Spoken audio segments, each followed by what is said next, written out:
Welcome to the Rim Break Rodeo. We hope this video helps. You'll start by confirming prerequisites, Godot 4, X and a matching Python 3. X.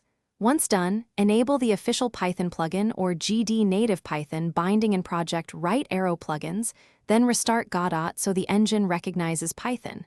Create a new project and add a scripts folder, then create a simple test file named main. Py so Godot can reference it. Make sure file permissions allow execution. This gets you ready to attach Python code to scenes and nodes without delay.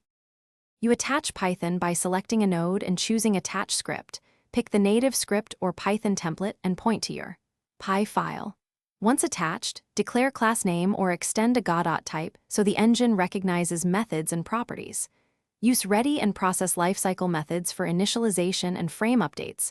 Call getNode to reference children and connect signals with node. Connect. When you need engine APIs, import Godot or Godot bindings as needed. This binds your logic into scenes and enables scene tree interaction. You finish by running the project and validating behavior. Watch the output console for Python tracebacks and missing symbol errors. If something fails, use the remote debugger and sprinkle prints or breakpoints to inspect variables and node paths. Ensure the Python interpreter path and plugin version match Godot's expectation. If using GD native, rebuild bindings after changes. Finally, make small iterative changes and rerun. This isolates regressions and confirms your Python code integrates cleanly.